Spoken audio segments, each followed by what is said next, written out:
Assalamualaikum warahmatullahi wabarakatuh. Perkenalkan, nama saya Cindy Indriani dari kelas 12C1. Di sini saya akan menjelaskan tentang siklus siklik dan non-siklik. Fotosintesis terdiri dari dua tahap, yaitu ada reaksi terang dan reaksi gelap. Nah, di sini saya akan menjelaskan reaksi terangnya saja. Reaksi terang merupakan tahap awal fotosintesis yang merubah energi cahaya matahari menjadi energi kimia dalam bentuk ATP dan NADPH.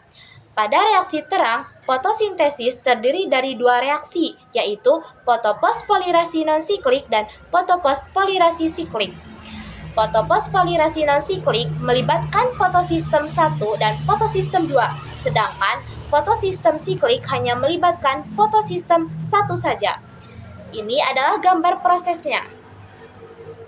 Baiklah, kita mulai dari fotofosforilasi non-siklik yang pertama kali cahaya matahari akan ditangkap oleh klorofil dalam fotosistem 2, sehingga elektron di pusat fotosistem itu akan naik ke tingkat yang lebih tinggi dan ditangkap oleh akseptor primer. Elektron tersebut akan mengalir turun untuk menuju tingkat energi awalnya, namun melewati beberapa molekul sebagai akseptornya. Elektron yang naik tadi menyebabkan pusat pokok fotosistem 2 kekurangan elektron. Untuk mengisi kekurangan tersebut, suatu enzim akan memecah H2O atau air menjadi 2 molekul H+ dan 1 molekul O-. Proses ini namanya disebut dengan proses fotolisis air dan mendonorkan elektronnya pada pusat fotosistem 2 tadi.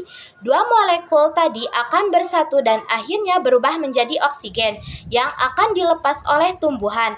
Elektron tadi dari fotosistem 2 yang naik akan ditangkap akseptor tadi lalu dialirkan menuju sederetan protein, yaitu ada peki atau plastokinin dan kompleks sitrom, ada PC atau plastosinin, lalu akan menghantarkan elektron tersebut kembali ke tingkat energi semula.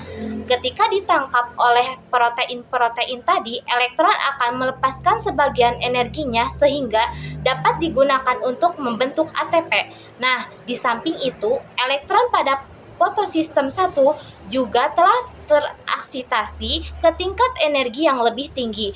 Karena menangkapkan energi cahaya matahari, elektron dari fotosistem 2 akan turun dan mengisi kekosongan yang terjadi di fotosistem 1. Sedangkan elektron pada fotosistem 1 yang naik akan ditangkap oleh akseptor primer lalu diteruskan menuju FD atau predoksin yang menjadi pelantara sebelum elektron tersebut menjadi enzim NADP+ dan reduksim.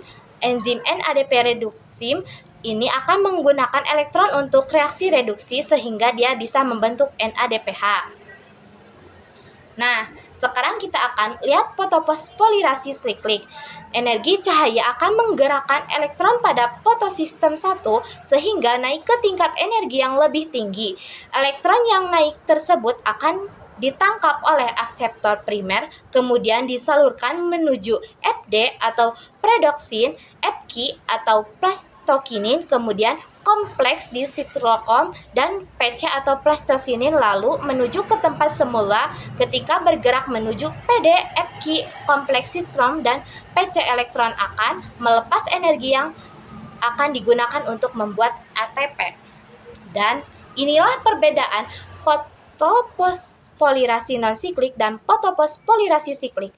Perbedaan pertama terletak pada jenis fotosistemnya. Pada non-siklik, fotosistemnya melibatkan fotosistem 2 dan fotosistem 1. Sedangkan pada siklik hanya melibatkan fotosistem 1 saja. Dan kedua perbedaannya yaitu produk yang dihasilkan. Pada non-siklik, produk yang dihasilkannya yaitu ATP, NADPH, dan O2. Sedangkan pada siklik itu cuman ATP saja. Yang ketiga, perbedaan fotolisis air. Pada non-siklik, fotolisis airnya terjadi sedangkan siklik tidak terjadi. Sekian penjelasan dari saya, kurang lebihnya mohon maaf. Wabillahi taufiq wal hidayah. Wassalamualaikum warahmatullahi wabarakatuh. Dadah.